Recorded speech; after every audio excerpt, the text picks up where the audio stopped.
मित्रों अब हम उसके बाद का जो सवैया है उसका अध्ययन करेंगे। क्या कहना चाहते हैं रसखान? या लकोटी अरु कामरिया पर राजती हूँ पूर को तजी डारूं। सभी शब्द समझने का हम प्रयत्न करें तो मित्रों, लकुटी, लकुटी यानी कि लाठी। कठिन शब्दों में हम लिख सकते हैं, समानार्थी शब्द भी हमें पूछा जा सकता है। लकुटी तो उसका मतलब क्या होगा? लाठी। कामरिया, कामरिया का मतलब होगा मित्रों कंबल।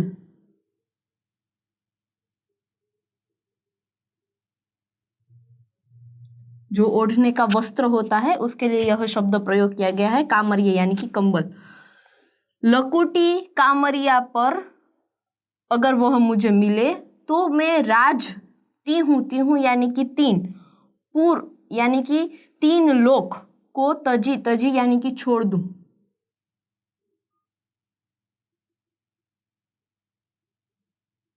त्याग देना, छोड़ देना। किसका त्याग करूं? ती हूं यानी कि तीन, और पूर, पूर का मतलब वैसे तो नगर होता है, यहां हमें पूर का मतलब क्या लेना है? लोक। तीनों लोक का राज छोड़ दूं। तीनों लोक यानी कि आकाश, पाताल और मृत्युलोक, पृथ्वीलोक, इन तीनों लोक का मैं मोह है वो छोड़ दूं, त्यज दूं, अगर मुझे श्री कृष्ण की लाठी और कंबल बनने का अवसर मिले तो यहाँ पे हम देख सकते हैं कि समर्पण की भावना है। पहला जो हमने सवैया देखा था उसमें क्या इच्छा रखते थे रसखान कि मुझे है वह व्रज में मनुष्य के रूप में, प्राणी के रूप में, पत्थर के रूप में या पक्षी के रूप में, कोई भी रूप में मुझे व्रज में जन्म मिले। तो वहाँ वह व्रज में जन्म की इच्छा व्यक्त करते थे कि मुझे व्रज में जन्म मिले, कोई भी रूप में, मनुष्य, प्राणी, पशु, पत्थर, पक्षी, कोई भी रूप।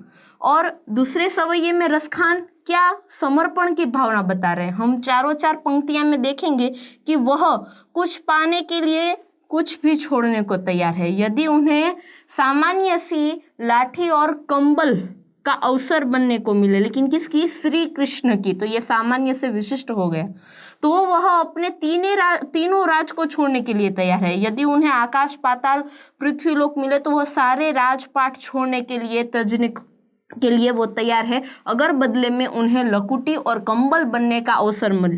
किसकी लकुटी और कंबल बनने का? भगवान श्री कृष्ण की। उसके बाद कहते हैं, आठों सिद्धि नवो निधि को सुख नंद की धेनु चराय बिसारो। आठों सिद्धि, मैंने यहाँ मित्रों नीचे आठ सिद्धि का नाम दिया है और नौ निधियों उनका भी नाम बताया गया है। इनके सुख को मैं त्याग दूं, बदले में मुझे क्या मिलना चाहिए? नंद की धेनु चराए, मुझे उनकी गाय बनने का अवसर मिलना चाहिए जो मुझे चराने ले जाए, ऐसा मुझे अवसर मिलना चाहिए। आठ सिद्धि जो है मित्रों वह योग द्वारा प्राप्त होती है। यदि हम योग साधना में एकदम प्रबल हो, योग साधना हमारा बहुत अच्छा हो, तो हम यह 8 सिद्धियों को प्राप्त कर सकते हैं योग के द्वारा। वह 8 सिद्धि है अनिमा, लधिमा, प्राप्ति, प्राकाम्य, महिमा, ईशित्व, वशित्व एंड और कामवासियता। अगर हम योग साधना में सफल होते हैं तो यह 8 सिद्धि हमें प्राप्त होती है। बहुत मुश्किल होती है मित्रों, आज के समय में तो मुश्किल है ही, पहले के समय के अंदर जो संत हुआ करते थे, महान ऋषि हुआ करते थे, वो लोग यह 8 सिद्धि योग साधना तपोबल के द्वारा प्राप्त करते थे, जो बहुत कठिन होता है। और उसके अलावा अगर 9 निधियाँ की बात करें तो 9 निधि यानी कि कुबेर का खजाना, कुबेर का नाम तो आपने सुना ही होगा, वह धन, पैसा, संपत्ति इनके राज में होता है। तो कुबेर का जो पूरा धन पिटारा, खनिज तत्व उनके अंदर भरे हुए हैं, वो 9 प्रकार के, उनकी निधि यानी कि खनिज, पैसा, संपत्ति, पद्म, महापद्म, शंख, मकर, कच्छप, मुकुंद, कुंद, नील और खर्व, ये सारे 9 निधियाँ हैं। तो ये जो कुबेर के पास है, धन कुबेर के पास है, वो और किसी के पास अगर हो तो वो तो वही लेना चाहेगा, लेकिन नहीं, रसखान उसका भी त्याग कर देना चाहते हैं। बदले में अगर उन्हें नंद की गाय बनने का अवसर मिले, जिन्हें लेकर वो चराया जाना करते थे, तो यहाँ आप देख सकते हैं मित्रों की कितनी समर्पण की भावना है। यदि आज के समय की बात करें तो अगर किसी को 9 निधियाँ या 8 सिद्धियाँ मिल जाए तो उसे और कुछ नहीं चाहिए, लेकिन रसखान यहाँ अपने समर्पण की बात करते हैं कि अगर मेरे पास ये सब कुछ हो तो ये सब छोड़कर मैं क्या पाना चाहूँगा, नंद की धेनु बनना चाहूँगा, ताकि वह मुझे चराने ले जाए, मुझे ऐसा अवसर मिले, उनके पास रहना का अवसर मिले, तो मैं ये भी समर्पण या त्याग करने के लिए तैयार हूँ। उसके बाद रसखान क्या करते हैं, कबो इन आखिन सो ब्रज के बन बाग तड़ाग निहारो। इन कबो यानी कि कभी, ब्रज के बन बाग तड़ाग, तड़ाग का मतलब होता है मित्रों सरोवर। तड़ाग का मतलब क्या होगा, सरोवर। बाकी सारे शब्द समझ में आ जाए। बन यानी कि जंगल, बाग, निहारो यानी कि देखूं।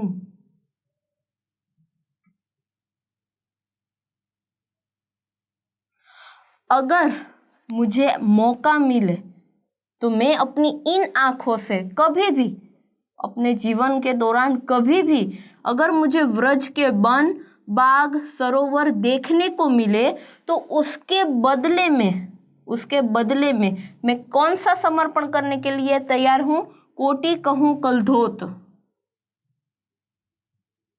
कोटि कहूं का मतलब होगा मित्रों करोड़ों, और कलधोत का मतलब होगा सोने का महल।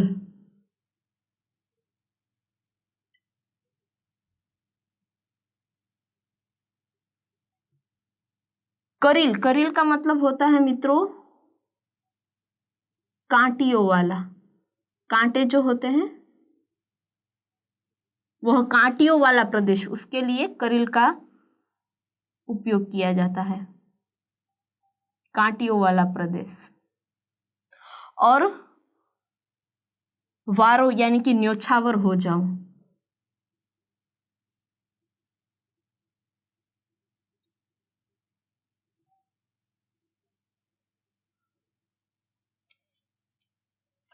रसखान क्या कहना चाहते हैं कि यदि मुझे कोई भी अवसर ऐसा मिले कि मैं व्रज के वन, बाग, सरोवर सबको देख सकूं, तो वह देखने के लिए मैं झाड़ी वाले प्रदेश, स्वाभाविक है वन है वहाँ झाड़ी वाले प्रदेश होंगे ही, बाग है वहाँ भी होंगे, सरोवर के आसपास भी होंगे, अगर मुझे यह सब देखने का मौका मिले तो मैं जंगल के अंदर ये कांटीले वृक्ष बनने के लिए भी तैयार हूँ। अगर मुझे कांटियों में रहना पड़े, मैं खुद कांटी बन जाऊं, तो सब न्योछावर है। उसके बदले में चाहे मेरे पास करोड़ों के सोने के महल हो, धाम हो, वह सब मैं त्यागने के लिए तैयार हूँ। मुझे कुछ नहीं चाहिए। मुझे अगर बनना है तो क्या बनना है, तो करील, करील यानी कि झाड़ियों वाला, कांटियों वाला जो प्रदेश है उसके अंदर मैं बैठा रहूं, कुंजन करता रहूं, वहां मैं बैठा रहूं और बैठे बैठे ब्रज के वन, बाग, तड़ाग वगैरह देख सकूं।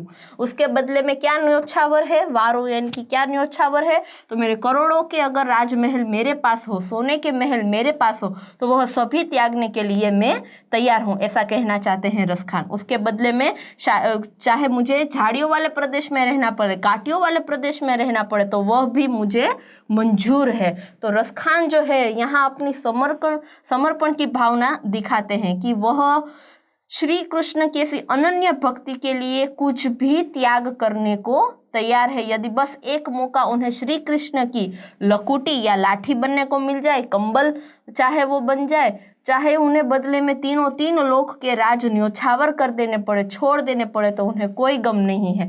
बदले में वह श्री कृष्ण के जो गाय चराने जाते हैं और जो लकड़ी और कंबल लेके जाते हैं वह बनने के लिए भी तैयार है। चाहे उनके पास 8 सिद्धियां 9 निधियां हो तो वह न्योछावर करने के लिए तैयार है। वह भी उन्हें नहीं चाहिए, बदले में सिर्फ नंद की गाय बनने को वो तैयार है जिन्हें वो चराने ले जाते हैं। रसखान यह भी चाहते हैं कि मेरी आंखों से मैं व्रज धाम के वन, बाग, तड़ाग वगैरह देख सकूं, तो उसके बदले मैं कांटी बनने के लिए भी तैयार हूँ, कांटी वाले वृक्ष बनने के लिए भी तैयार हूँ, झाड़ी बनने के लिए भी तैयार हूँ। चाहे उसके बदले मुझे करोड़ों के अपने सोने के धाम दे देने पड़े, उसके लिए उन्हें कोई गम नहीं है। बस बदले में उन्हें वन, बाग, तड़ाग देखने के लिए वो खुद कांटी वाले शुष्क प्रदेश में कांटिया बनने के लिए तैयार हैं। तो रसखान इस प्रकार समर्पण, त्याग भावना जो यहाँ देखने को मिलती है, एक भक्त और भगवान के बीच जो अनन्य भक्ति है उसके बीच में ये जो त्याग है वो सब कुछ त्याग देने के लिए तैयार है।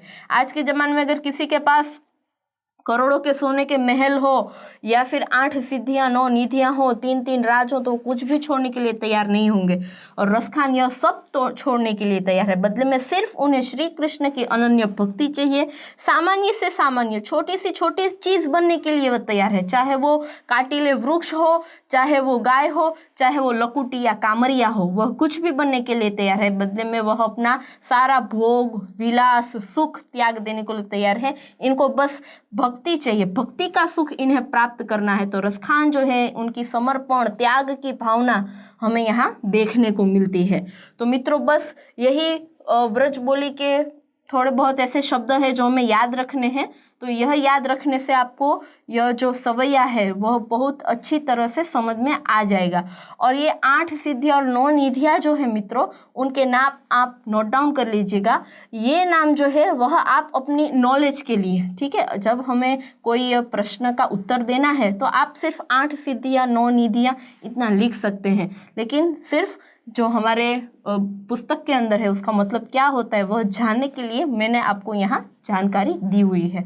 और ख़ासकर जो ये कठिन शब्द है इन्हें ध्यान से देख लीजिएगा ताकि इसे समझने में आपको काफ़ी सरलता रहे। क्योंकि मैंने पहले भी आपको बताया जब हम प्रश्न के उत्तर लिखेंगे तो हम ये व्रज बोली के शब्द नहीं लिख पाएंगे, तब हमें यह शब्दों का उपयोग करना पड़ेगा। इसलिए जो ऐसे शब्द हैं, बिसारो यानी बसना आगे भी आया था, इसलिए मैंने इसमें उल्लेख नहीं किया है। वारो यानी छोड़ देना, तो ऐसे क्रियापद जो है उनका अभ्यास जारी रखिएगा। इसके बाद के सवैये में मित्रों रसखान जी हैं, वह श्री कृष्ण की तारीफ करते हैं कि श्री कृष्ण किस तरह से ब्रजवासियों के, समस्त ब्रजवासियों के दिल में बस गए हैं। कोई भी ऐसा जन नहीं है जिसके दिल में श्री कृष्ण ना हो। तो किस तरह से ऐसा क्या किया श्री कृष्ण ने कि वह सारे ब्रजवासी के दिल में बैठ गए। तो जन जन के दिल में जो बैठे हुए श्री कृष्ण हैं उनका महिमा का वर्णन किया है रसखान जी ने। जा दिन तय वह नंद को छोहरो या बन धेनु चराई गयो है, मोहिनी ताननी गोधन गाय के बेनु बजाई रिझाई गयो है, ताही घरी कुछ टोनो सो के रसखान हिये में समाई गयो है, को न को काहू की कानी करे सिगरो ब्रज बीर बिकाई गयो है। देखते हैं क्या कहना चाहते हैं। जा दिन, जा यानी कि जिस, हम कहते हैं ना जिस दिन से, तो जा का मतलब लेना है जिस,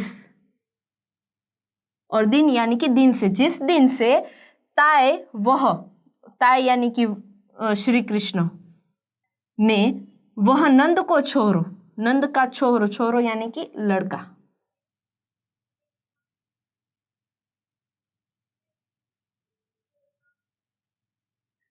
नंद जी का जो बेटा है वह जिस दिन से बन धेनु चराई गयो है, बन यानी कि जंगल, धेनु यानी कि गाय, जिस दिन से वह गाय को चराने जा रहे हैं, जब से वह गाय चराना सीख गए हैं तब से क्या हुआ है, मोहिनी ताननी गोधन गाय के, जब वह श्री कृष्ण गायों को चराने ले जाते हैं तब वह इतनी मोहिनी, मन को मोह लेने वाली ताननी, ताननी का मतलब हम लेंगे यहाँ पे मित्रों तान, जो राग होता है ना उसके लिए यह शब्द प्रयोग किया गया है। ताननी, तान राग, उसके लिए। गाय के यानी कि गा के, गोधन यानी कि जो समस्त गाय हैं, जो गाय एक तो नहीं होती, गोधन में बहुत सारी गाय होती है, तो उन सभी गाय को बेनु, बेनु यानी कि मुरली, बांसुरी, मुरली बजाकर ऐसा मोहिनी तान बजाया है, बजाई यानी कि बजाया है, रिजाई गयो रे, सारी गायों को रिजाई यानी कि खुश कर दिया है, खुश हो गई हैं सारी गाय। तो ऐसे मोहिनी तान गोधन के पास बजाया कि सारी जो गाय हैं, सारे जो ब्रजवासी हैं, उनको वह अपनी बेनु मुरली बजा के सबको खुश कर दिया है श्री कृष्ण ने। इसलिए सभी ब्रजवासी है उनके दिल दिल में श्री कृष्ण बसे हुए हैं उनकी मुरली के तान सुनकर।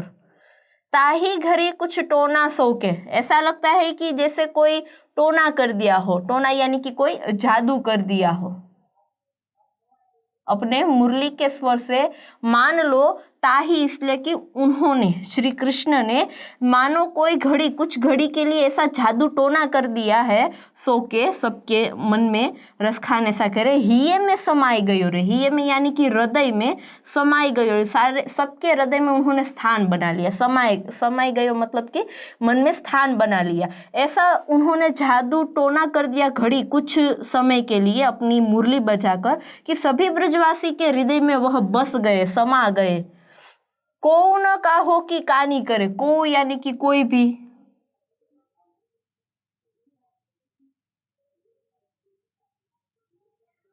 काहो की यानी कि किसी की भी, कोई भी, किसी की भी, कानी, कानी यानी कि परवाह, चिंता, कोई किसी की परवाह नहीं करता है। ऐसा जादू टोना कर दिया है मुरली की तान ने कि कौन काहो की कानी करे, कोई भी किसी की परवाह ना करे। शीघ्रो ब्रज बीर बिकाए गयो ले, शीघ्रो यानी कि समस्त,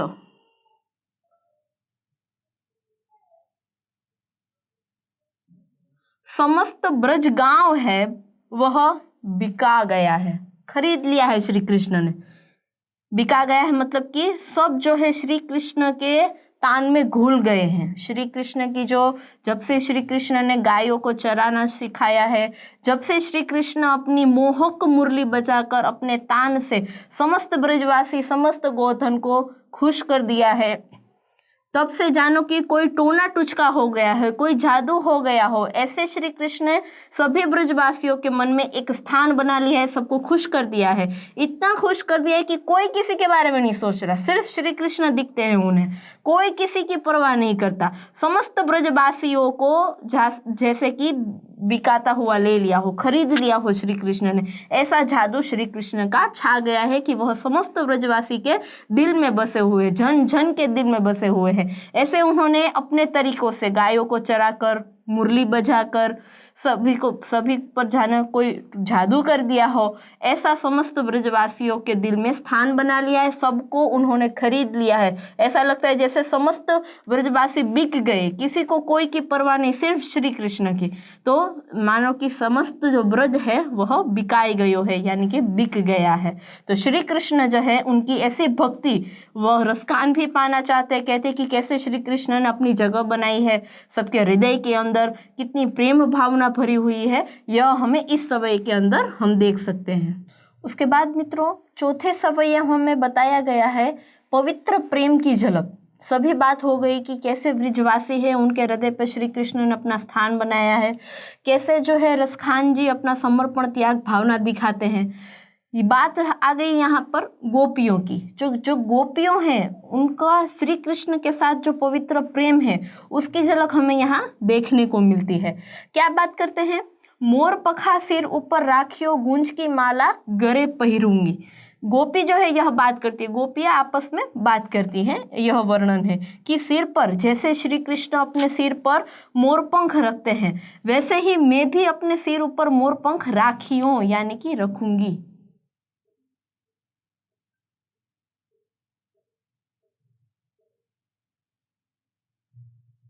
जैसे श्री कृष्ण रखते हैं वैसे ही मैं भी अपने सिर पर मोर पंख रखूंगी। गूंज की माला गले पहरूंगी, जैसे श्री कृष्ण अपने गले में गूंजे की माला पहनते हैं, आपको पता होगा, जो एक दाना उसका लाल होता है एक सफ़ेद होता है, उसी तरह से मैं भी गूंजे की माला है वह गले में पहरूंगी, धारण करूंगी श्री कृष्ण की तरह। जैसे श्री कृष्ण पीताम्बर, पीताम्बर यानी कि पीले कपड़े,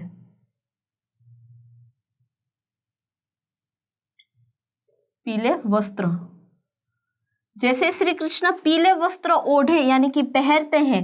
ले लकुटी बन, हाथ में लकड़ी लेके वन पर जाते हैं और गोधन यानी कि सारे गायों को जो ग्वाले हैं वो चराते हैं, वैसे मैं भी उनके संग फिरूंगी। जैसे श्री कृष्ण पीले वस्त्र धारण कर कर हाथ में लकुटी लेकर ग्वाले की तरह सभी गायों को चराने जाते हैं, वैसे मैं भी उनके साथ पीले वस्त्र पहनकर ले लकुटी बन, हाथ में लकुटी लेकर जंगल में गोधन गायों को चराने के लिए ग्वारन संग फिरूंगी, ग्वाले की तरह मैं भी फिरूंगी। यानी कि गोपी है वह सारे स्वांग करती हैं, सारे ऐसे बनावटी कि मैं भी इस तरह से करूंगी, अनुकरण करती है श्री कृष्ण का। उसके बाद कहती है भाव तो वो ही मेरो रस खानी, सो तेरे कहे सब स्वांग भरूंगी। स्वांग यानी यहाँ हम, वैसे तो स्वांग का मतलब ढोंग होता है, नाटक करना, ढोंग करना। वैसे ही जैसे श्री कृष्ण करते हैं मैं वैसे ही स्वांग सारे भरूंगी। भाव तो वो ही मेरो, यानी कि मेरा जो श्री कृष्ण है भाव तो वो ही, यानी कि जो उन्हें पसंद है जैसा वह करते हैं वैसा ही स्वांग मैं भरूंगी, जैसा श्री कृष्ण करते हैं वैसा ही मैं करूंगी। ते मुरली मुरलीधर की, हाँ लेकिन एक बात मैं नहीं करूंगी, क्या? तो जो मेरे मुरलीधर यानी कि जो श्री कृष्ण है वो जैसे मुरली रखते हैं अपने अधरान यानी कि होठ पर,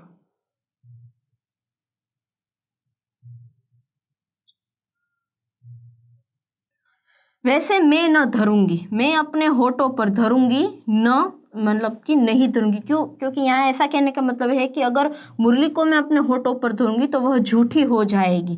तो श्री कृष्ण को मैं वैसी मुरली, उनकी मुरली में झूठी नहीं करना चाहती, इसलिए गोपी कहती है कि जैसे मेरे मुरलीधर हैं वह अपने अधर यानी कि होठ पर मुरली उनकी विराजमान है, उस तरह से मैं अपने होठों पर मुरली को नहीं धरूंगी। क्यों? क्योंकि यहाँ उसकी भक्ति भावना है, श्री कृष्ण की मुरली को वह झूठी नहीं करना चाहती, इसलिए बोलती है कि मैं जो है सारे स्वांग करूंगी, सारे ढोंग करूंगी, सारे नाटक करूंगी, लेकिन एक मुरली जो है वह मैं अपने अधरा पर यानी कि अपने होठ पर धारण नहीं करूंगी, क्योंकि वह झूठी हो जाएगी। मेरे ईश्वर की जो मुरली है वह झूठी हो जाएगी, इसलिए मैं मुरलीधर की तरह मुरली जो है वह अपने होठों पर धारण नहीं करूंगी।